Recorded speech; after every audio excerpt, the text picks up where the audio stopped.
सब लोग एक साथ हो जाइएगा, सबके सवालों का जी सर जी।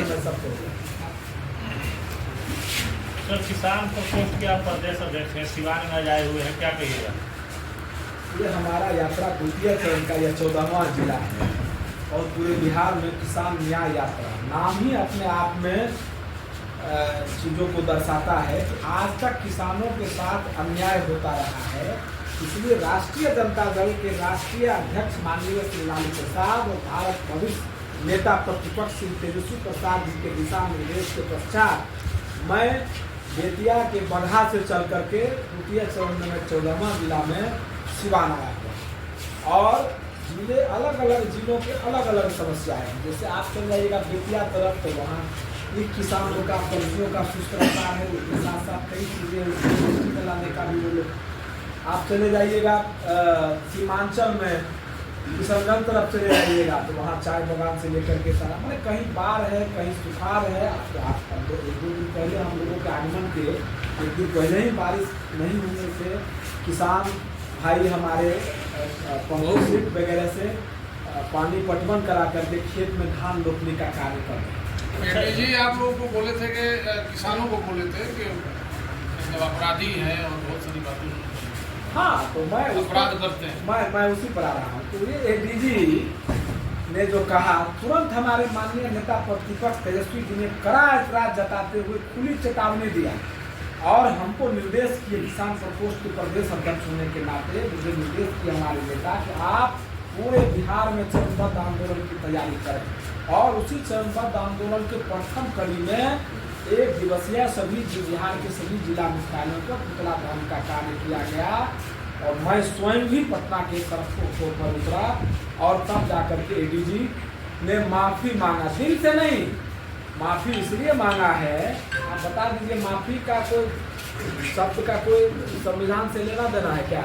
हम लोगों पर यहाँ बैठे हुए कई लोगों पर पॉलिटिकल मुकदमे हैं, कोर्ट संविधान से चलता है और माफ़ी मांग करके आपने तो साबित कर दिया ना, आपने तो खुद ही कर दिया कि मैं गलत बयानी किया हूँ, तब आप माफ़ी मांगे। लेकिन हमने कहा है कि सिर्फ माफ़ी मांगने से एडीजी का काम नहीं चलेगा।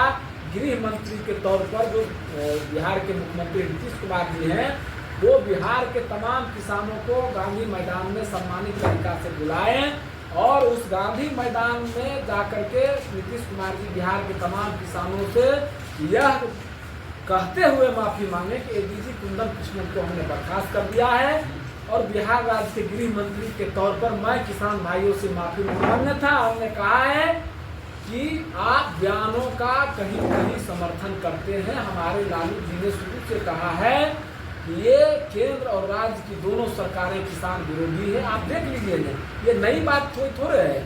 खालिस्तानी कहा, विदेशी चंदा खाने वाले कहा, आतंकवादी कहा, किसानों की शहादत हुई, शहीद का दर्जा नहीं दिया, तो किसान विरोधी सरकार ये रहा है।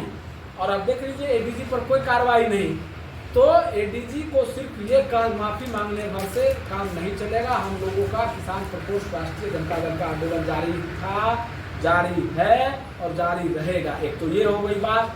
अब दूसरा बात है, आप मीडिया के साथी हैं, जिस प्रकार से हमसे आपने सवाल पूछा है, मैं उम्मीद करता हूँ आप ईमानदार हैं। आप जेडीयू और भाजपा वाले लोगों से पूछिए कि आपका किसान प्रकोष्ठ कहाँ है, आपका किसान प्रकोष्ठ का इस प्रकरण में क्या मत है, तो कोई जवाब आपको नहीं मिलेगा। लेकिन हम तो मुखर हैं, हमारी पार्टी सत्ता में भी रहती। आज माननीय मुख्यमंत्री तेजस्वी यादव जी भी रहते तो मैं किसान प्रकोष्ठ के अध्यक्ष होने के नाते मैं मुखालफत करता और मैं आवाज उठाता। उन लोगों ने कहा था कि चलिए वो माफ़ी मांग लिए और बात को खत्म किया जाए। हाँ ना, ठीक बात है, माफ़ी मांग लिए। क्या कहा माफ़ी मांगने के दौरान?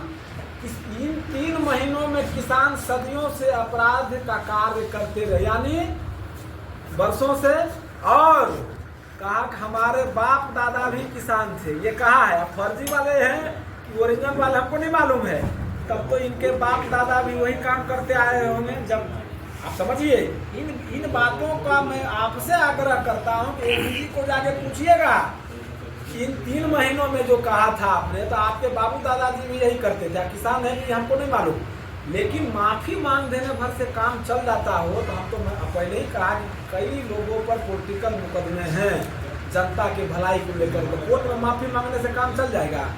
आप कोई किसी के बाइक को चोरी कर लीजिए और वापस कर दीजिए, तब तो 414 तो प्रूफ कर दिए कि हमने चोरी किया, तो फिर माफी मांगना था। और ये व्यक्ति अगर मानसिक स्थिति इनकी ठीक नहीं है तो द्वितीय सबसे बड़े पुलिस पदाधिकारी है बिहार के, ऐसे पदों पर रहने का कोई उचित नहीं। लेकिन मुझे पता है कि सरकार उनको बचाएगी, बचाती है तो बचा ही दिया है सरकार। लेकिन हम लोग बिहार के किसी किसानों पर किसी भी प्रकार का घृणित बयान को देंगे, राष्ट्रीय जनता दल किसान प्रकोष्ठ किसी भी सूरत में बर्दाश्त करने की स्थिति नहीं।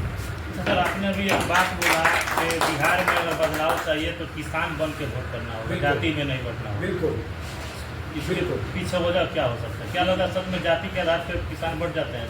नहीं, मैं ये बट जाते हैं ये नहीं मैं कह रहा, मैं कह रहा हूँ कि बटना नहीं चाहिए। चंद किसान भी इधर उधर होते हैं, तो मैं उनसे मेरा अपील है आपके चैनल के माध्यम से, सिवान के राजेंद्र प्रसाद जी की धरती से, आप थोड़ा बहुत जो इधर उधर होते हैं, अभी सरकार बनने से, सरकार में बदलाव होने से 2020 में कितने मतों से हम लोग रह गए? 12,000 से। लेकिन उसके बावजूद भी उसके भी इतर जाए हम लोग, तो माननीय मुख्यमंत्री तेजस्वी यादव जी को जनता मालिकों ने बना दिया। किस प्रकार से मतगणना के कार्य को धीमा करके हमारे कई एमएलए को, किसी को 12 मत से, किसी को 174 मत से हराया गया, आप सब जानते हैं। उसके बावजूद भी किसान अगर भला चाहते हैं, किसान की भलाई को लेकर के माननीय नेता प्रतिपक्ष दिनांक 18 अगस्त 2025 को बापू सभागार में किसानों से 1-to-1 में जहाँ तक संभव होगा, और जो सार्वजनिक चीजें पूरे बिहार भ्रमण के पश्चात सार्वजनिक समस्या किसानों पर उभर करके सामने आएगा, उन विषयों को लेकर के उनसे आप जिला आप प्रदेश अध्यक्ष हैं, किसानों की समस्या क्या समझते हैं? बिहार के किसानों की क्या समस्या है? क्या भविष्य, क्या ब्लूप्रिंट क्या है आप लोगों के पास? हाँ, हम लोगों के पास जो ब्लूप्रिंट है, सबसे पहला है किसानों को C2+50 के फॉर्मूले से स्वामीनाथन जी ने जिन सिफारिशों को दिया, जिन संदर्भों में सिफारिश किया है, भारत के पूर्व प्रधानमंत्री स्वर्गीय चौधरी चरण सिंह जी ने जो सिफारिशें की हैं किसानों के हित में, उन सिफारिशों को अविलंब लागू किया जाए। भारत के प्रधानमंत्री ने खुद कहा है कि C2+50 और किन्हीं फसलों में स्वामीनाथन ने कहा था जो आम आवाम किसानों के और आम आवामों के गरीबों के थाली से जिन दालों का गायब हो जाना हुआ है, उनमें उन्होंने कहा है C2 को बढ़ावा देने के लिए C2+75। ये बहुत कम लोगों को जानकारी। हमारा सबसे पहला कृषकों के लिए MSP को कानूनी दर्जा। अगर मान लीजिए कि गेहूं का रेट 2500 रुपये तय है, या उदाहरण के तौर पर कह रहा है 4,000 रुपये, अगर कोई बिचौलिया, कोई भी दुकानदार उसको 3900 रुपये में खरीद लेगा, उसके लिए करे कानून तेजस्वी यादव जी बनाए, उससे कम में आप खरीद नहीं सकते, खरीदने वाले भी दोषी हैं। ये हमारा है किसानों के हित में, और संपूर्ण लागत का 1.5 गुना पहले इसको हम कानूनी दर्जा देंगे। किसानों के हित में हम हैं कि किसानों की जमीन को अधिग्रहित किया जा रहा है हर जगह से, रोड पर ठीक है, विकास के हम लोग पक्षधर हैं, लेकिन किसानों की जमीन तभी ली जाएगी किसानों से उनके सहमति के पश्चात, ना कि उनसे जबरिया छीना जाएगा। अभी जबरन छीना जा रहा है, केस मुकदमाओं का दर दिखाया जा रहा है, 2 करोड़ की जमीन 20 लाख रुपया में खरीदा जा रहा है। किसान समय दर समय और दर दर भटक रहे हैं, किसलिए? DCLR के हैं, LPC बनाने के, लेडियम के यहाँ, CO के यहाँ, और LPC का रेट क्या तय है? अब जो 20 लाख रुपया जमीन का उसका परसेंटेज ऑफ तय है। आप जानते होंगे, जाति अब कुछ बन रहा है बिहार में। कोई काम आप मीडिया के साथ ही बता दीजिए बिना पैसा लिए हो रहा हो, एक साथी को यहाँ पर तमाम सारे कृषक हैं, कोई एक आदमी बता दे उठ करके, तो पुनर्विचार मुझे अपने वक्तव्यों पर कर लेना पड़ेगा। अध्यक्ष जी, कुछ बहुत बुनियादी समस्याएं हैं किसानों के साथ। डीजल, जब भी डीजल की बात आती है तो डीजल के रेट की मार है उनके ऊपर। सिंचाई व्यवस्था, इरिगेशन सिस्टम जो है वो जो है बहुत ही लचर व्यवस्था है बिहार के अंदर, तो इस पर आप लोग कैसे आगे भविष्य की क्या योजना? बहुत अच्छा सवाल आपने किया। अब आप समझिए कि फूलमाला पर GST लागू, किताब कलम और मोबाइल पर GST लागू, ठीक है, आप डीजल पर GST लागू नहीं होगा। क्यों नहीं है लागू? क्योंकि जहां से अवैध आर्थिक स्थिति में बढ़ोतरी हो, बीजेपी और RSS को सरकार का तो भला नहीं कर रहे हैं, ये अपने पार्टी का सिर्फ भला कर रहे हैं। ये पार्टी के प्रधानमंत्री है, भारत देश के प्रधानमंत्री नहीं। डीजल को जो ही जीएसटी के दायरे में लाएंगे तो डीजल का मूल्य कम जाएगा। आपने डीजल पर ही पूछा था रेट का, हमको लगता है 70 से 80 रुपये के बीच हो जाएगा। तो किसानों को एक बहुत बड़ा लाभ मिलेगा इन चीजों से। ये बहुत गंभीर विषय को आपने किसानों को डीजल सस्ते में मिलेगा। बिल्कुल बिल्कुल बिल्कुल किसानों के लिए तो बिजली मुफ्त, किसानों का ऋण आप समझिए ना, अदानी अंबानी अपने मित्रों का ऋण माफ कर देंगे एलपीए करके बट्टे खा, लेकिन किसानों के ऋण को माफ करने के लिए इनके पास पैसा नहीं है। अपने मित्रों को देश के बाहर जाने देते हैं। आप हमको हमारे नेता को बनाइए ना 5 दिन के लिए प्रधानमंत्री, माननीय तेजस्वी यादव जी को मात्र 5 दिन का। देखिए तो 5 दिन पर दिन में एक व्यक्ति को निकल जाए देश के बाहर। हमारे नेता ने कहा है 20 महीना हमको दीजिए। आप 20 साल दिए ना जिनको, हमको 20 महीना दीजिए। 20 महीना में एक अपराधी घर सुधर हो गया तो बता दीजिएगा हमको। अपराधी बिहार के बाहर पलायन कर दिए। जैसे बेरोजगार व्यक्ति बिहार के बाहर जा रहे हैं, वो बिहार के बाहर उनका जाना बंद होगा और अपराधियों को बिहार से बाहर जाना शुरू होगा। अच्छा भूमिहीन किसान भी बड़ी संख्या में हर साल पलायन करते हैं पंजाब हरियाणा जैसे राज्यों में काम के लिए। तो ऐसे जो पलायन करने वाले किसान भूमिहीन किसान हैं, उनके लिए मजदूर के रूप में जाते हैं बेसिकली, लेकिन करते वो किसान ही है। तो उनके लिए क्या आप लोग करेंगे? उनके लिए है भूमिहीन किसान अपना एक लिखित देंगे, एफिडेविट सरकार से आते हैं, तो इसलिए सारा सवाल का मैं जवाब दूंगा। ये मत समझिएगा किसान है तो जेएनयू से डॉक्टरेट किए हैं। ठीक है, तो आप देखिए बैठिए भैया सब लोग बैठ जाएंगे। आप बैठ सकते हैं।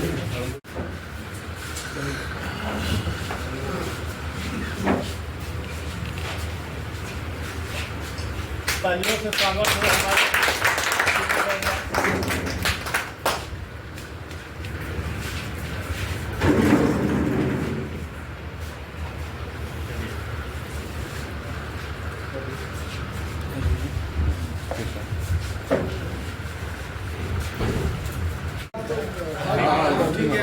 ताकत है कि प्रधानमंत्री झुकना पड़ा है, झुका है, कोई पार्टी झुका पाया है, कोई संगठन झुका पाया, किसान झुकाया।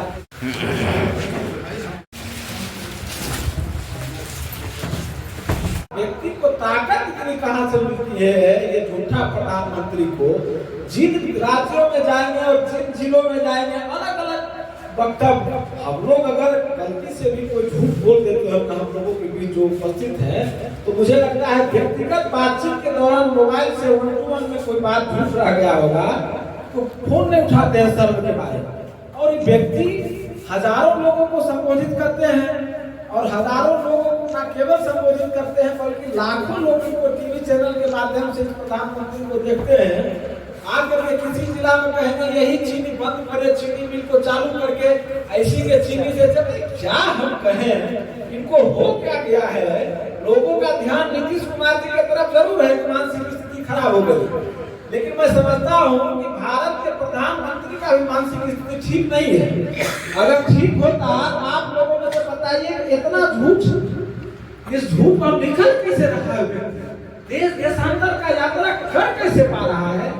इतनी हिम्मत, झूठ पे झूठ और इतना बड़ा हिम्मत और 56 इंच का कह रहे हैं। तो हमको लगता है कि झूठे बोलने में 56 इंच का है, 72 भी हो सकता है। तो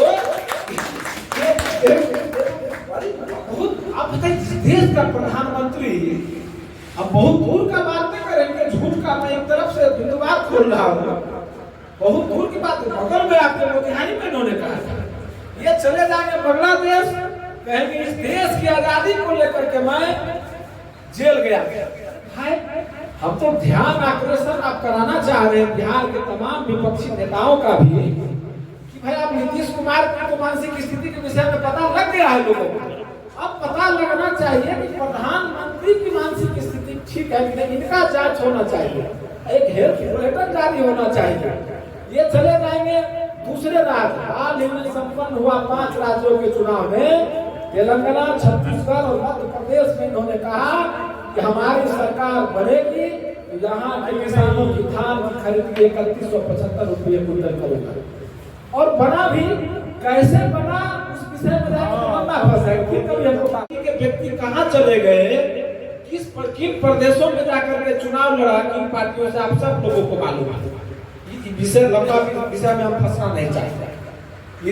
तब जाकर के फिर जब प्रधानमंत्री के पद पर आसीन हुए, उतना ही नहीं, ये देश को गुमराह किया है नरेंद्र मोदी जी। जब सुप्रीम कोर्ट में किसान के तरफ से सुनवाई चल रही थी, तो इनके जो सॉलिसिटर जनरल होते हैं तुषार मेहता, वो जा करके वहां कहते हैं किसानों को अगर C2+50 के फॉर्मूले से MSP को कानूनी दर्जा दे देंगे तो देश की आर्थिक स्थिति चलता जाएगी। मैं पूछना चाहता हूँ प्रधानमंत्री जी तब अज्ञानी थे मुख्यमंत्री रहते हुए, या आप प्रधानमंत्री हो गए तब ज्ञानी हो गए? तब कहा था, तब तो आंसू बहाते थे आप। मैं अपनी तरफ से, राष्ट्रीय जनता दल अपनी तरफ से किन्हीं बातों को नहीं रख रहा, मैं उन्हीं के द्वारा किए गए बातों पर मैं जवाब चाहता हूँ। देश और राज्य की सरकार से आपने वादा किया कुछ और काम कर रहे हैं कुछ और। इस मीटिंग में आए हुए डॉक्टर गोपाल चंदन यादव जी और हमारे विधायक, लोकप्रिय विधायक सुरेंद्र बाबू, मैं इस सिवान के धरती पर आप लोगों का बहुत बहुत स्वागत करता हूँ, अभिनंदन करता हूँ। जो 18 अगस्त को पटना बापू सभागार में जो सम्मेलन होने वाला है, उसका रूपरेखा के लिए ये मीटिंग बुलाया गया है। और इस मीटिंग को हम लोग प्रदेश अध्यक्ष जी के दिशा निर्देश के अनुसार हम लोगों को 18 अगस्त को पटना चलना है। तो मैं चाहूँगा कि हमारे प्रदेश अध्यक्ष जी इसका कैसे हम लोग कार्यक्रम को करना है, दिशा निर्देश को दे, हम लोग उसका पालन करेंगे। बहुत बहुत धन्यवाद। अब इस कार्यक्रम को आगे बढ़ाते हुए मैं किसान प्रकोष्ठ के फायर ब्रांड नेता डॉक्टर गोपाल चंदन यादव जी से आग्रह करूंगा कि अपने बातों को रखें और हमारे मनोबल को बढ़ाएं। कार्यक्रम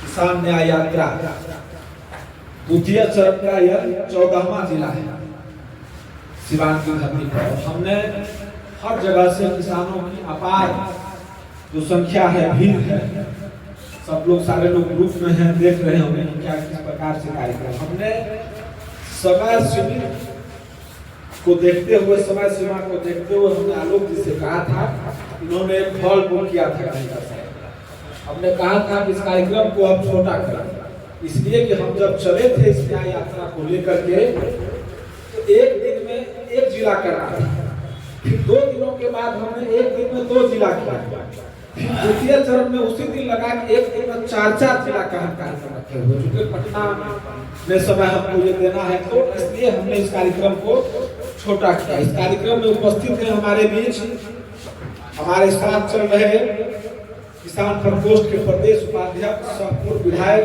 श्री रविंदर सिंह जी, कार्यक्रम में उपस्थित हैं प्रदेश महासचिव किसान प्रकोष्ठ के वासुदेव राय जी, कार्यक्रम में उपस्थित हैं अरुण गुप्ता जी, कार्यक्रम में उपस्थित हैं रमेश जी, नगर अध्यक्ष अमरजीत यादव जी, अमित यादव जी युवा अध्यक्ष हैं, सभी प्रखंड अध्यक्ष, सभी सम्मानित कार्यकर्तागण, सभी साथी जिनका नाम मैं नहीं ले सका उनसे मैं क्षमा प्रार्थी हूँ, वक्त की कमी है। हालांकि बोलना होता तो हमसे ज्यादा विद्वान लोग बैठे हुए हैं, मुझे लगता है कि वहाँ मेरी नजरें जहाँ तक जा रही हैं सब मेरे से ज्यादा विद्वान यहाँ पर बैठे हैं। मुझे लगता है कि बहुत कुछ करने की आवश्यकता है, हम लोग सीधे मुकर्रर समय के हिसाब से विषय वस्तु पर जाते हैं। किसान न्याय यात्रा, ये नाम ही अपने आप में इन चीजों को दिखाता है, दर्शाता है।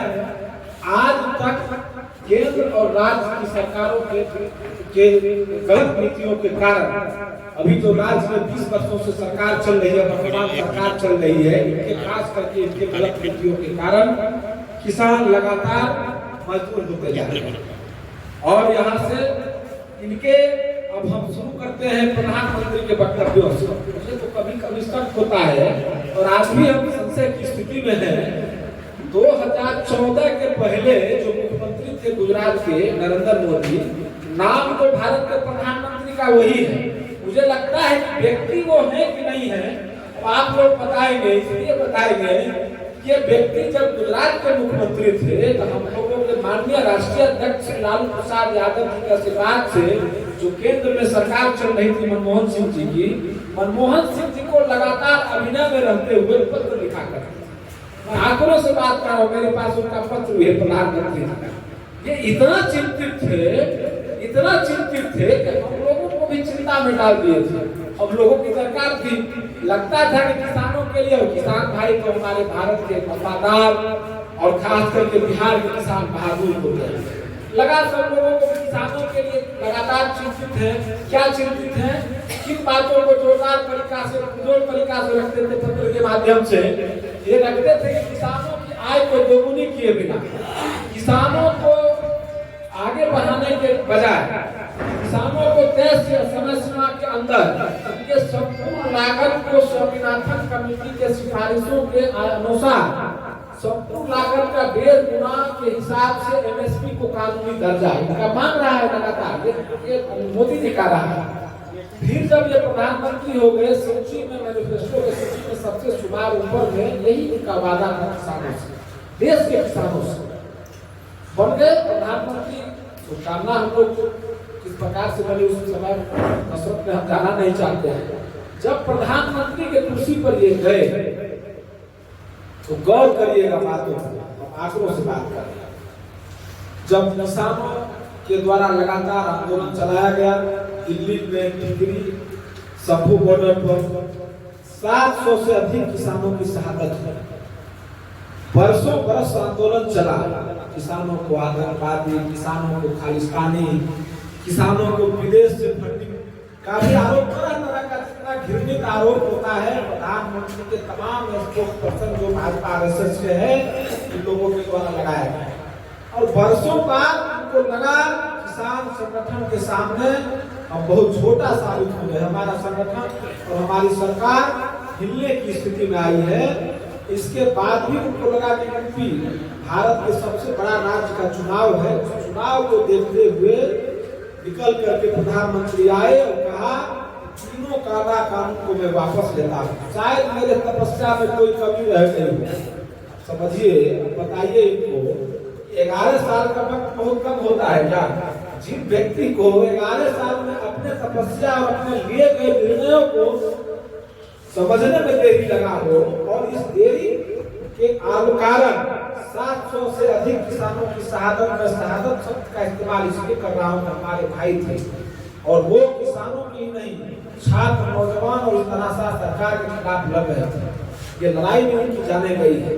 ये निकल करके आए और कहा 5 जुलाई 2022 को एक कमेटी इन्होंने बनाया।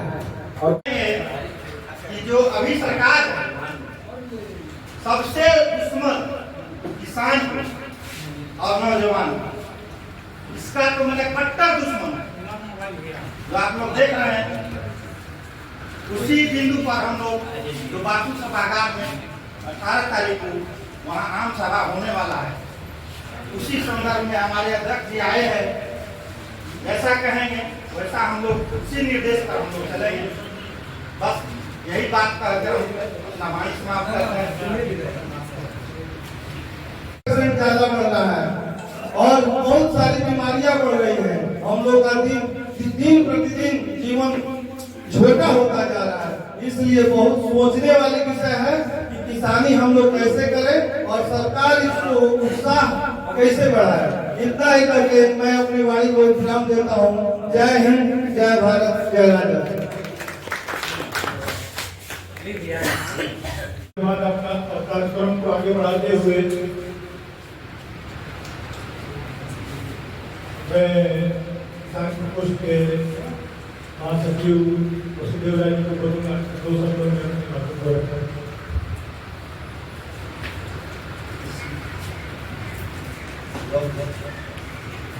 मंच के संचालन करने वाले हमारे जिला अध्यक्ष, उनको नमस्कार है। और प्रदेश से आए हुए हमारे महान भाव राष्ट्रीय जनता दल के मौलाना मजमुल साहब की भूमि पर मैं अपने प्रदेश से आए हुए डॉक्टर गोपाल कृष्ण उर्फ चंदन यादव जी का हार्दिक स्वागत, वंदन, अभिनंदन करता हूँ। हमारे विधायक रविंदर यादव जी को मैं स्वागत, वंदन, अभिनंदन और चंदन करता हूँ। और अपने किसान साथियों का भी मैं स्वागत करता हूँ और चरण स्पर्श करता हूँ। आज बहुत खुशी की बात है कि हमारे इस सीवान की भूमि पर डॉक्टर गोपाल कृष्ण जी पधारे हुए हैं और ये 18 तारीख को एक सभा करने जा रहे हैं पटना में। तो उसमें हम सबको उसमें भागीदारी निभानी है और वहाँ पे अधिक से अधिक संख्या में हम लोग को चलना है। जैसे किसान का जो स्थिति आज अपने देश में बना हुआ है, बद से बदतर स्थिति बना हुआ है। किसानों के बारे में हम आपको बताने क्या जाए, आप स्वयं किसान हैं और आप स्वयं जानते हैं जो लागत किसानी में हो रही है, धान की खेती में हो रही है, उतना हम लोग को पैसा धान बेच के नहीं प्राप्त हो रहा है। इसीलिए अधिकतर किसान अपना किसानी छोड़ रहे हैं। यहाँ तक कि मैं भी अपना खेती नहीं कर पा रहा हूँ। मैं सोच रहा हूँ कि अगर मैं जितना लागत लगाऊंगा उतना हमको उपज नहीं होगा, उससे सस्ता में हम खरीद लेंगे धान और चावल हम आराम से खाएंगे। तो उससे क्या हो रहा है, हमारा देश बहुत पीछे जा रहा है। ये बहुत सोचने वाली बात है। हमारे विधायक जी ने बोले कि वो धन्यवाद हम लोग देते हैं उन किसानों का जिन्होंने किसान आंदोलन करके अपने देश के जमीन को बेचने का कार्य रोक देने का कार्य किए। हमारा ये तत्कालीन जो सरकार है वो पूरा देश बेचने के लिए आमदा आ चुका है। अब किसान को क्या सुविधाएं देनी चाहिए ये कोई नहीं सोच रहा है। केवल धोखेबाजी लोग ये हैं कि किसान की आय दोगुनी कर दूंगा, ये कर दूंगा, वो कर दूंगा, लेकिन कोई धरातल पर कार्य नहीं कर रहा है। हमारा ये प्रदेश जो है बिहार एकदम संपन्न प्रदेश है। यहाँ उपजाऊ भूमि है। हम लोग पठारी क्षेत्र में, पहाड़ी क्षेत्र में नहीं है, उपजाऊ भूमि में हम लोग बसे हुए हैं, लेकिन इसका हम लोग सदुपयोग नहीं कर पा रहे हैं। कहीं लीची का खेती होता है, कहीं मखाने का खेती होता है, कहीं केला का खेती होता है। अगर सरकार सबको हर चीज मुहैया कराती, ट्यूबवेल की व्यवस्था कराती, कीटनाशक की व्यवस्था कराती और हर तरह की सुविधा किसानों को दिया जाता, तो सब लोग किसानी आसानी से करते और उत्साह से करते। लेकिन किसी चीज का यहाँ व्यवस्था नहीं है कि भारत दूसरा उत्तर कोरिया बनने के लिए जा रहा है। इस बात को आप लोग ध्यान में रखिएगा। और मैं वादे ना करके इन्हीं बातों से मैं अपने वाणी को विराम दूंगा। जय हिंद, जय भारत, जय किसान, जय जवान। वाणी को विराम देता हूँ। जय भारत, जय किसान, जय नौजवान। बहुत बहुत धन्यवाद। और मैं आग्रह करूंगा हमारे छोटे भाई नगर अध्यक्ष, राजद के नगर अध्यक्ष हमारे रमेश जी को भी 2 शब्दों में अपनी बातों को रखें।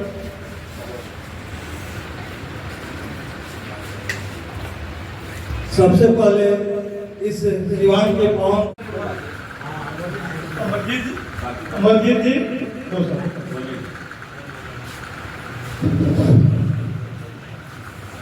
राष्ट्रीय जनता दल किसान प्रकोष्ठ के प्रदेश अध्यक्ष बड़े भाई डॉक्टर गोपाल कृष्ण चंदन यादव जी और अध्यक्षता कर रहे हमारे बड़े भाई आलोक कुमार पांडे जी और बड़हरिया विधानसभा के राष्ट्रीय जनता दल के प्रत्याशी हम लोग के गार्जियन भाई अरुण गुप्ता जी और तमाम आए हुए हमारे किसान भाइयों, अभिभावकों, नौजवान साथियों, आज किसान सभा अपने में एक बहुत महत्वपूर्ण सभा है।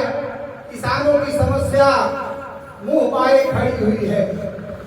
आज 2014 में जो सरकार आई केंद्र में, किसानों की समस्या के लिए उन्होंने कहा था कि हम किसानों की आय को पूरा करेंगे और सारी व्यवस्था करेंगे कि उनकी उपज पैदावार को बढ़ाया जाए। बहुत बहुत धन्यवाद माननीय विधायक ने हम लोग की हौसला अफजाई करने के लिए।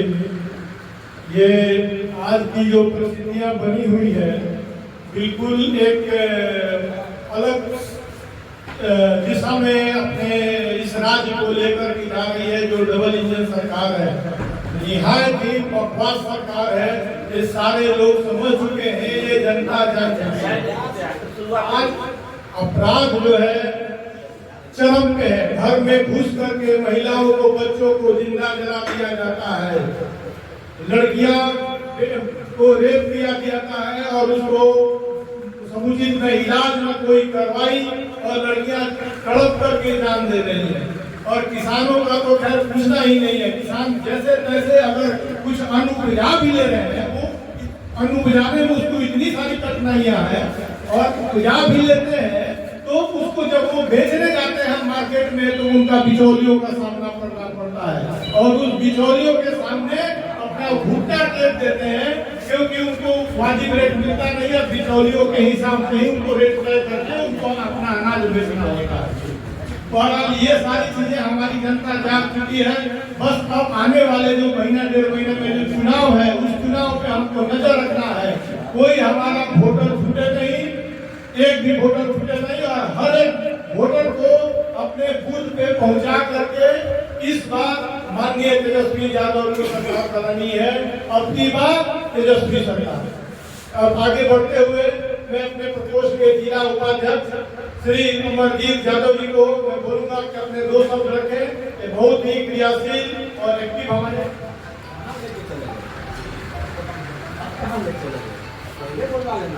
मुख्यमंत्री नहीं बना देते हैं। ये टर्निंग पॉइंट है कि बड़ी लंबा समय का इंतजार करना और धैर्य और साहस से काम करना बड़ी संकट की स्थिति है। तब तक सरकार भारत को ये बच गया जो भाजपा को निगल नहीं पा रहा और हर दमन चला यूपी में देखिएगा सपा पार्टी, वीरेंद्र जी का पार्टी, जो बीजेपी के सामने सरेंडर